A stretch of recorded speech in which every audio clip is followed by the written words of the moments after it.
పైసలు ఇచ్చిన వాళ్ళకే ఇందిరమ్మ ఇండ్లు. డబ్బులు వసూలు చేసిన కాంగ్రెస్ నేతలు ఇందిరమ్మ ఇండ్ల జాబితాలో భారీ అవకతవకలు, ఇల్లు లేని పేదలకు తీరని అన్యాయం చేశారు. ఊరూరా అర్హుల జాబితాలపై నిరసనలు, కాంగ్రెస్ నేతలపై ప్రజల ఆగ్రహం. ఇక సంవత్సరంన్నర ఊరించి ఊరించి ఊరించి లాస్ట్కి వీళ్ళు చేసినటువంటి కథ ఇదిగా. లబ్ధిదారులు పేదోళ్ళంతా టవర్లు ఎక్కటం, బిల్డింగ్లు ఎక్కడం, పేర్లు లేవు. ఇన్ని రోజులు కూడా ఎందుకు లేట్ చేశారంటే ఇగో ఇట్లాంటివే. భయపడి ఇన్ని రోజులు లిస్ట్ ఫైనల్ చేయలే, ఇక చేయాల్సి వచ్చింది. ప్రజలు అడుగుతా ఉన్నారు ఇంకెప్పుడు ఇస్తారు ఇందిరమ్మ ఇండ్లు. పోయిన సంవత్సరం జూన్ 2వ తారీఖే హైదరాబాద్ లో మొత్తం హోర్డింగ్లు బోర్డింగ్ల మీద మేము ఇప్పటికే నియోజకవర్గానికి 3500 ఇండ్లు ఇచ్చేసినామని చెప్పి పెద్ద పెద్ద కటౌట్లు ఫ్లెక్సీలు పెట్టిండ్రు పోయిన జూన్కే. మళ్ళా ఇప్పుడు తెలంగాణ ఆవిర్భావం వస్తా ఉంది కదా, మళ్ళీ జూను. సార్ పోయిన సంవత్సరమే పెట్టిండ్రు, ఇంకా ఇప్పటి వరకు గతి లేదని చెప్పి అడుగుతారు కదా. లిస్ట్ ఫైనల్ చేయాలి. లిస్ట్ ఫైనల్ చేయడానికి ఇన్ని రోజులు కొద్దిగా అటు ఇటు ఇటు అటు ఆలోచించి ఇప్పుడు లిస్ట్ ఫైనల్ చేస్తే మొత్తం కాంగ్రెస్ పార్టీకి సంబంధించిన వాళ్ళ పేర్లే ఉన్నాయి. కాంగ్రెస్ పార్టీ సంబంధించిన వాళ్ళ పేర్లున్నా కూడా వాళ్ళ పేర్లు పెట్టడానికి కూడా వాళ్ళ దగ్గర కూడా లంచాలట. 10,000, 20,000, 30,000. సరే నువ్వు కాంగ్రెస్ వాళ్ళ పేర్లే పెట్టుకున్నావులే, పెట్టుకున్నావు. కమిటీ వేసింది కదా ఇందిరమ్మ కమిటీ. ఇందిరమ్మ రాజ్యం మాది ప్రజాపాలన, మేము మార్పు తీసుకొస్తా ఉన్నామని చెప్పి మళ్ళా ఎక్కడ గుడిసె ఉన్నోడికి గుడిసెనే, తాటాకిల్ ఉన్నోడికి తాటాకిల్లే. కాంగ్రెస్ పార్టీ కార్యకర్తలు పెంకిటిల్లో లేకపోతే రేకులు వేసుకొని కొద్దిగా ఉన్నా కూడా వాళ్ళ పేర్లు ఉంటాయి. వాళ్ళ పేర్లే ఇందిరమ్మ కమిటీ ఫైనల్ చేస్తుంది. ఇందిరమ్మ కమిటీ ఎవరు? కాంగ్రెస్ పార్టీ నాయకులు. ఎమ్మెల్యే గారు ఏం చెప్తే గయ్యే పేర్లు. మళ్ళీ ఒక స్పెషల్ ఆఫీసర్ ఉంటాడు దీనికి. వేరే మండలం నుంచి వెళ్ళి స్పెషల్ ఆఫీసర్ ఇంకో మండలికి పోతాడు. మండలికి పోయి ఏం చేస్తాడు? ఇందిరమ్మ కమిటీలు కాంగ్రెస్ పార్టీ నాయకులు ఎవరెవరైతే పేర్లు రాసిరో వాళ్ళ పేర్ల కాడ సంతకం పెట్టి పోతాడు. రైట్. ఇది బీఆర్ఎస్ కంటే దారుణంగా ఉన్నది. సరే బీఆర్ఎస్ కూడా చేసిరు కానీ మరీ ఎంత అరాచకం చేయలే. ఇది మామూలు అరాచకం కాదు. ఒక మండలమో ఒక గ్రామమో కాదు, రాష్ట్రం మొత్తం ఇట్లనే ఉన్నదట. రోజుకొకళ్ళు ఆత్మహత్యా యత్నానికి పాల్పడుతా ఉన్నారు. కాంగ్రెస్ పార్టీ నాయకుల దగ్గర కూడా పైసలు తీసుకొని ఇల్లుల పేర్లు రాస్తున్నాడు. ఇక పేదోడు అట్లనే ఉండాలి. ప్రభుత్వాలు మారుతాయి, పాలకులు మారుతారు. అట్లా కాదు, మొత్తం కేసీఆర్ ఆగం పట్టించిండు. ఇక మేము వస్తున్నాం చూడుండ్రి అని చెప్పిర్రు. ఇక ఆయన కట్టినటువంటి చిన్న చిన్న గదులల్లో అల్లుడు వస్తే ఇంటికాడ ఏడబండుకుంటాడు. సరిపోదు, అల్లుడు పొడుగున్నాడు అనుకో, కొద్దిగా హైట్ ఉన్నాడు అనుకో, ఆయన కాళ్ళు గోడకి తగులుతాయి, మడత పెట్టుకొని పండుకోవాలని చెప్పిర్రు. ఇవాళ మళ్ళా దాన్ని కూడా ఎట్లయినా కట్టుకోవచ్చు, మీరు మీ జాగాలో మీకు ఇష్టం వచ్చినట్టు కట్టుకోవచ్చు అని చెప్పిర్రు. మళ్ళీ ఇప్పుడు దాంట్లో మార్పులు చేర్పులు కేవలం 400 నుంచి వెళ్ళి 600. సో ఆ చదరపు సంబంధించినటువంటి అడుగుల లోపలే ఉండాలి. ఇవాళ మామూలుగా కాదు, మొత్తం దందాలు చేసి ఇందిరమ్మ ఇల్లు లాస్ట్కి ఇట్లా చేసిరు. సంవత్సరం ఊరించి లాస్ట్కి ఇట్లా చేసిరు. కాంగ్రెస్ నేతలపై ప్రజల ఆగ్రహం. రాష్ట్రంలో ఇందిరమ్మ ఇండ్ల జాబితాలో భారీ అవకతవకలు జరిగాయంటూ ఊరూరా అభ్యంతరాలు వ్యక్తం అవుతున్నాయి. నిజమైన అర్హులకు ఇండ్లు మంజూరు చేయలేదంటూ ఆందోళనకు దిగుతున్నారు. డిప్యూటీ సీఎం బట్టి విక్రమార్క, గృహ నిర్మాణ శాఖ మంత్రి పొంగిలేటి శ్రీనివాసరెడ్డి సొంత నియోజకవర్గాల్లోనూ ఇదే పరిస్థితి. కొంతమంది ఏకంగా ఆత్మహత్య యత్నాలకు పాల్పడిన సంఘటనలు ఉన్నాయి. ఇందిరమ్మ ఇండ్ల జాబితాలో కాంగ్రెస్ నాయకులు తమకు నచ్చిన వాళ్ళకే ఇచ్చారని ఆరోపణలు వినిపిస్తున్నాయి. కరీంనగర్ జిల్లా జమ్మికుంట మండలం కోరపల్లిలో 2వ పేజీలో ఉంది వార్త.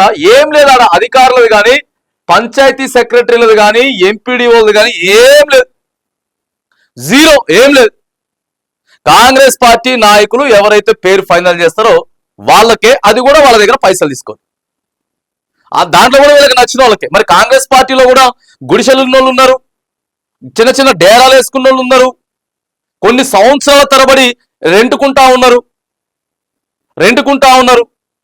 ప్లేస్ ఉండి కూడా ఇల్లు కట్టుకోలేక రెంటుకుంటా ఉన్నారు. అట్లాంటి వాళ్ళకి కూడా లేవట.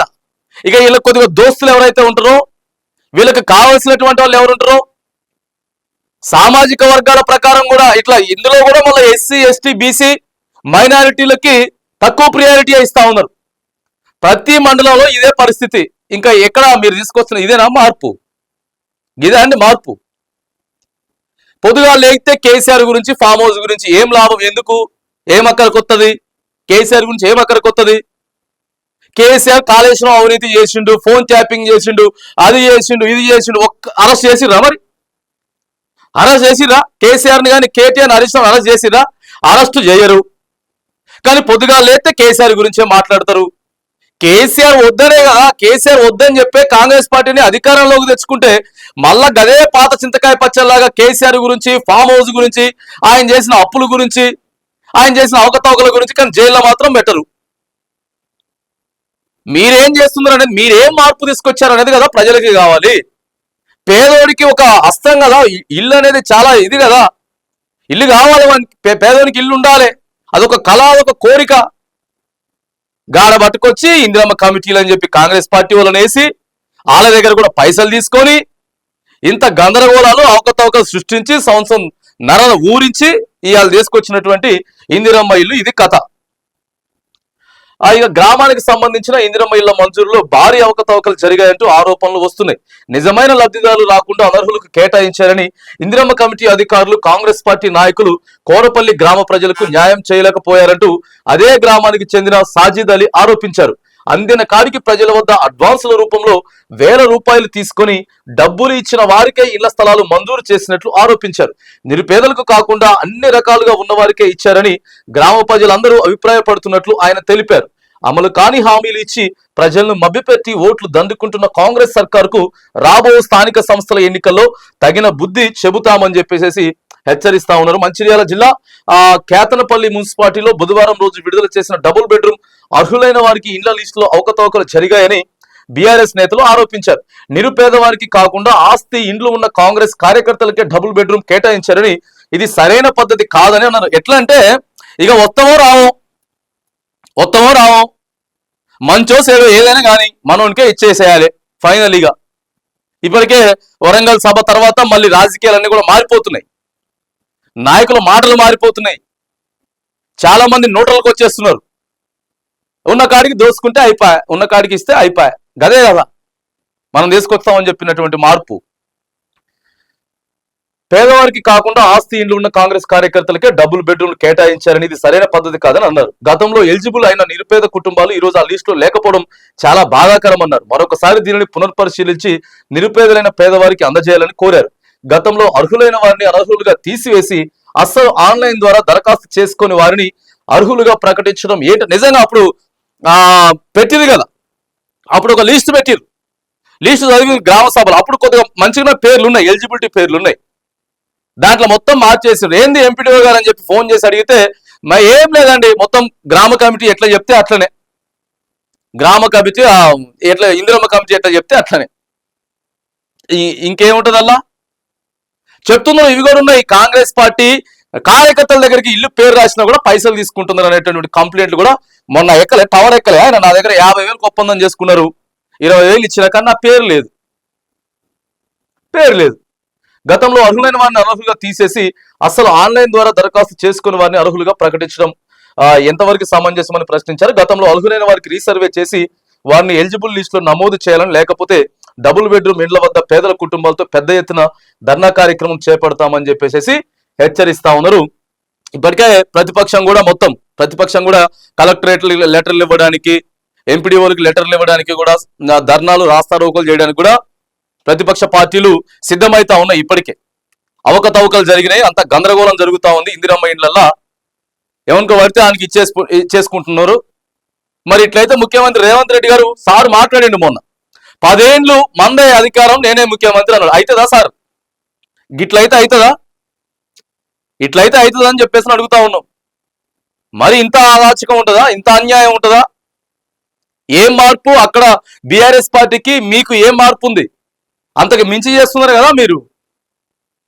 ఇగో ఇది సంవత్సరంన్నర ఊరించిన తర్వాత ఇందిరమ్మ ఇండ్ల ముచ్చట ఎందుకు పదే ఎందుకు చెప్తా ఉన్నామనంటే, ఇది పేదోడి గోస, పేదోడు బాధపడతా ఉన్నాడు.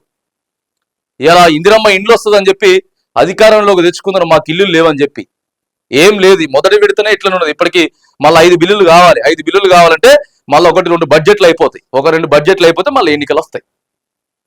10 ఏళ్ళు అధికారంలో ఉంటాం, మేమే ముఖ్యమంత్రిగా కొనసాగుతాం, మా పార్టీ ఉంటది అనుకున్న వాళ్ళు చేసేది ఇలాంటి పనులు కాదు.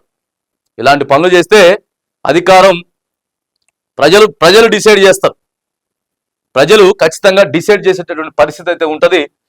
పైసలు ఇచ్చిన వాళ్ళకే ఇందిరమ్మ ఇండ్లు, ఇష్టానుసారంగా గందరగోళం మాత్రం ఇందిరమ్మ ఇండ్లకు సంబంధించినటువంటి అంశం అయితే కనబడతా ఉన్నది.